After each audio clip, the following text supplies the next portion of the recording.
მაშასე, ეხლა ვამზადებ გრუნტს ჭიდილებისათვის. ეხლა რა არის აქ? ქვევით ყრია ტორფი, სუფთა და დაახლოებით 10% მისი არის ნაცარი და ასევე 10% არის პერლიტი.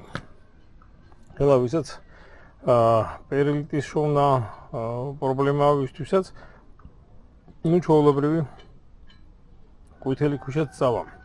ხოლო თბილისში მცხოვრებლებისათვის ეხლა პერლიტი აქ პრობლემა არ არის, იმიტომ რომ ამის მწარმოებელს აქავე აქვს წარმომადგენლობა. ეხლა ეს სისულელი არ ჩაიდინოთ, რომ პერლიტი არ იყიდოთ ან გორგიაში, ან დომინოში, ან რომელიმე ჰიპერმარკეტში, არავითარ შემთხვევაში. მოძებნეთ მწარმოებელი, სადღაც საბურთალოზე აქვს ოფისი და იქ იყიდეთ ტომრით. და გამოვა, რომ სამშენებლო ქვიშა მოცულობაში და ეს პერლიტი იქნება ერთ და იგივე ფასი და რადგან პერლიტი ჯობია, იმიტომ რომ წყალს იკავებს და იჩერებს. ხო? ამიტომ პერლიტის შეძენა ამჯობინეთ. და თუ რაიონში ცოტა ძნელია მწარმოებლამდე მისვლა, მაშინ ქვიშაც წავა, არაფერი საშინელება არ მოხდება, უბრალოდ წყლის შეკავების ფუნქცია არ ექნება.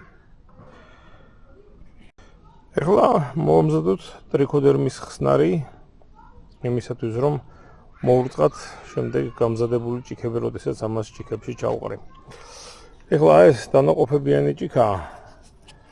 ტრიქოდერმა თავად პრეპარატი ეს ბიოკატენა გახლავთ. ეს უნდა შევანჯღრიოთ კარგად.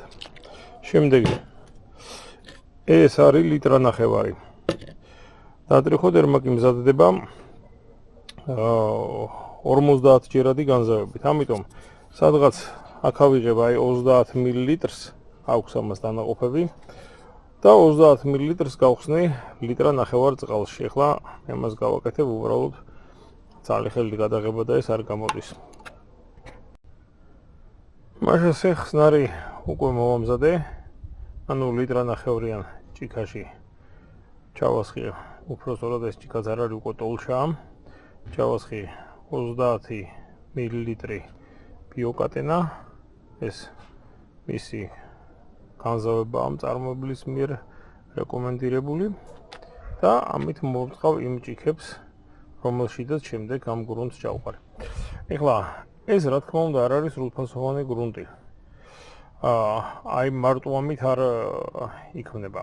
საქმე იმაშია, რომ აქ იქნება ძალიან ცოტა აზოტი. არც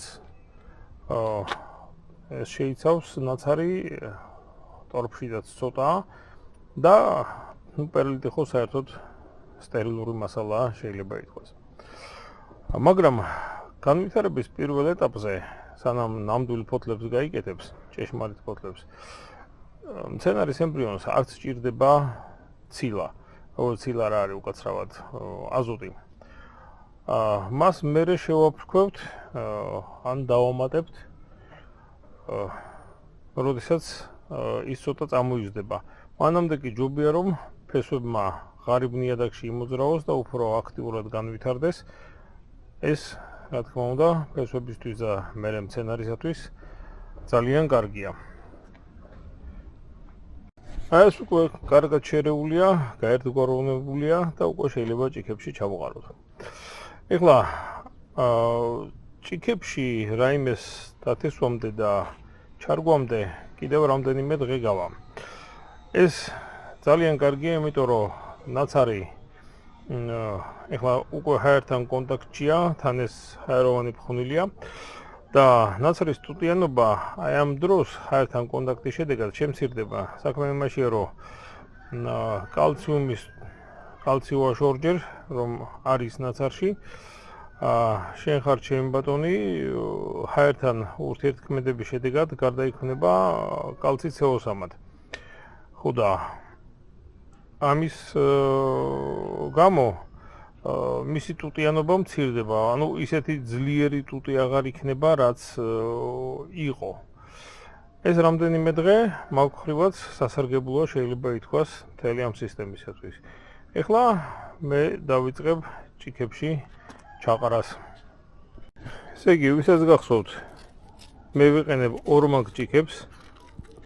მცკერი გახვრეტილი აქვს ორივეს, მაგრამ ერთი შუაზეა გადაჭრილი, აი ხედავთ ხო? უცრავად აი შუაზე გადაჭრილი ჭიქაა. ეს იმისათვის რომ აქედან თავისუფლად ამოვიღო ჩითილი მიწის კოშკთან ერთად. აი დაახლოებით ასეთი პროცედურაა, რასაც ჩავატარებ, უბრალოდ საკმაოდ დიდ რაოდენობაზე მექნება ეს ჩასატარებელი. აბატონო ავავსე მიწით და შემდეგ უნდა დავასხა რაღაც რაოდენობა ტრიხოდერმიანი წყლით, რომ ეს ტრიხოდერმით დასახლდეს. ეს პროცედურა უნდა გავიმეორო ბევრჯერ, იმდენჯერ, რამდენი ადგილიც ამაქვს სათბურაში.